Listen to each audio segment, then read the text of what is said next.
주담대 급증, 영끌 조짐에 우리은행 주택 소유자 대출 중단, 수도권 주택 추가 구입 목적의 대출은 해주지 않겠다.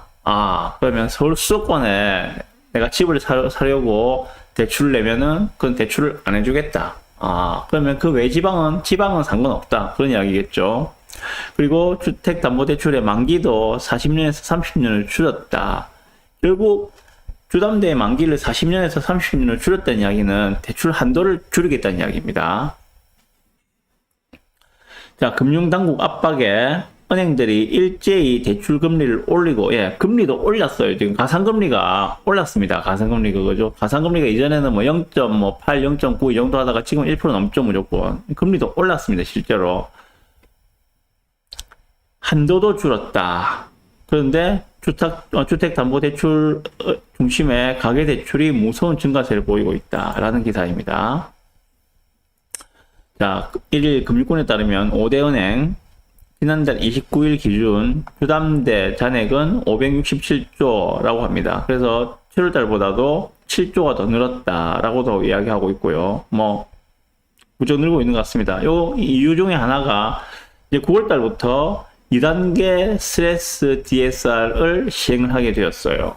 그러다 보니까는 그걸 적용받지 않기 위해서 8월 말에 대출을 좀 집중적으로 많이 받은 것 같다. 왜? 스트레스 DSR 2단계를 적용을 받게 되면은 대출 한도가 더 줄어들기 때문에. 엄청나게 지금 주담대가 늘었다, 8월 달에. 그 이야기를 하고 있습니다. 그래서 지금 금융당국에서는 가계대출 관리를 압박하자 은행들은 강화된 대출 규제를 다투어 내놓는다라고. 어떤 강화된 대출 규제냐? 첫 번째, 실수요자 중심의 가계대책 효율을 내세워서 9월부터는 주택 소유자, 1주택에 있는 사람, 무주택이 아니고 1주택에도 있는 사람이 서울 수도권에 주택을 추가로 한 채 더 사기 위한 목적의 대출은 안 해준다, 이 말입니다. 그리고 서울 수도권에 전세를 살기 위해서 전세 자금 대출을 받고자 하는 경우에도 전 세대원 모두 주택을 보유하지 않은 무주택자에게만 해주겠다. 는 이야기입니다. 내가 집이 한 채 있다 하더라도 이전에는 전세 자금 대출을 해줬어요. 그런데 지금은 서울 수도권에 한해서는 이걸 막아버리겠다. 그 이야기를 하고 있습니다. 그리고 주담대 만기도 40년에서 30년으로 10년을 당겼다. 결국 대출 한도를 줄였다. 그래 보시면 됩니다. 여기에 대해서 제가 들으신 말씀을 좀 들어보겠습니다. 이 기사 이번 주 내도록 나온 이야기였어요. 아마 한 번쯤은 다들 보셨을 거라 생각이 듭니다. 저번 주에 제가 한번 언급을 했었는데, 이렇게 지금 정부에서 이제 규제를 시작을 하고 있다고 말씀을 드렸고, 이렇게 지금 집가 급등기에 대출을 한마디로 돈줄을 쥐어버린다는 거죠. 돈줄을 쥐어버리는 거. 말씀드렸지만은 저번 주에도 내가 지금 현금을 쌓아놓고 집을 살 수 있는 사람들은 정말 그렇게 많지가 않습니다. 대부분 다 대출을 끼고 집을 사는 거죠. 많게는 한 60%, 작게는 한 20, 30% 정도라도 어떤 형식으로든 대출을 끼고 집을 사는 것이 일반적입니다. 그런데 이렇게 돈줄을 쥐어버리고 하게 된다면은 당연히 거래량은 감소가 될 수밖에 없을 것이다 라고 생각이 듭니다. 자, 문제는 그런 거죠. 그러면은 이렇게 지금 강력한 대출 규제, 이것도 이제 이전 정부에서 거의 마지막 단계에서 썼던 그 대출 규제가 분명히 거래량 감소에 효과를 보이더라라는 것들을 학습을 통해서 알고 있겠죠. 그러니까 이번에는 이렇게 다른 조정 지역 추가 이런 거 전혀 없이 지금 보면은 대출 규제부터 먼저 빵 터뜨렸다는 생각이 들거든요. 근데 문제는 그런 거죠. 이렇게 정책을 빵 터뜨려서 요게 이제 효과가 나오겠죠. 짧게는 몇 달, 길게는 1년 효과가 나오겠죠. 그건 가봐야 합니다만 효과가 얼마나 지속될지는 지나봐야 알겠지만 어쨌든 이 정책이 효과를 발휘하는 동안에 집값이 서울 수도권의 집값이 왜 올랐는지 그 오르는 원인에 대한 해결이 있어야 된다는 것입니다. 그게 근원적인 해결이죠. 그렇지 않다면 이거는 일시적인 미봉책에 불과하다 하는 생각이 들거든요.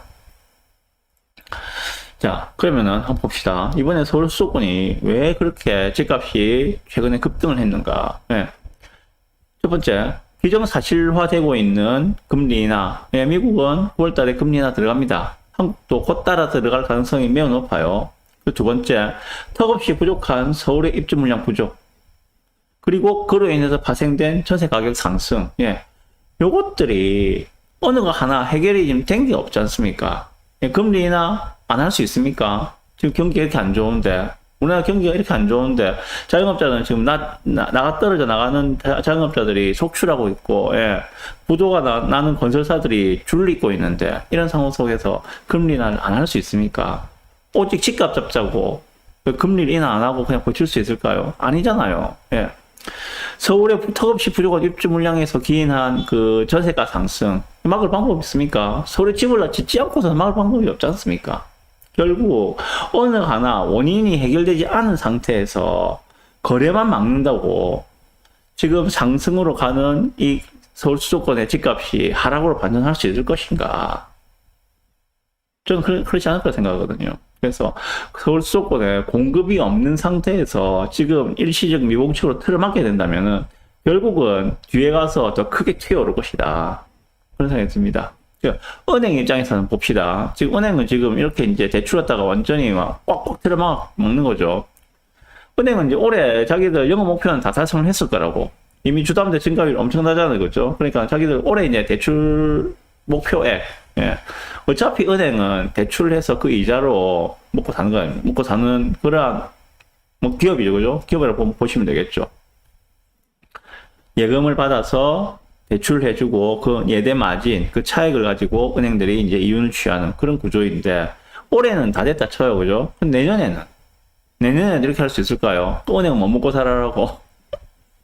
예금은 들어와서 예금 이자를 줘야 되는데 그걸 대출을 해가지고 그 더 높은 이자를 받아서 자기들이 이윤을 남기고 그 예금자들한테 이자를 줘야 되는데 대출을 안 하고 예금만 받으면은 은행은 적자 나게 해요. 내년에도 그렇게 할 수 있을까요? 불가능하다는 것들이죠. 안 되는 것들이거든요. 그래서 그렇게 올해는 못 갈 것이다. 이런 정책들이. 그리고 뭐 길어봤자 내년도 한 1, 2월 달까지 이런 정책들이 유지되지 않겠는가. 지금 9월 달이니까 9, 10, 11, 12, 1, 2, 한 6개월 정도짜리 약발을 가질 수 있는 정책들이 아닌가라고 생각을 해봅니다.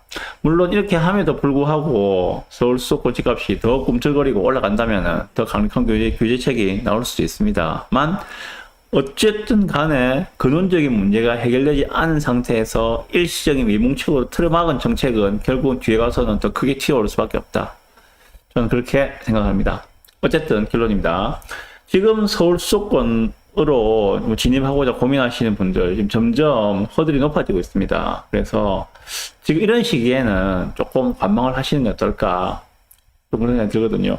물론 그 서울 수도권 아파트의 가격이 올해 초처럼 다시 확 떨어져서 돌아갈 일은 아마 거의 없을 겁니다. 거의 없을 겁니다. 그렇지만 지금보다는 조금 더 조정된 가격이 나올 가능성이 있기 때문에 조금 더 관망하고 추격 매수 하시는 것보다는 조금 더 지켜보시는 게 어떨까 좀 그런 생각이 드네요. 네.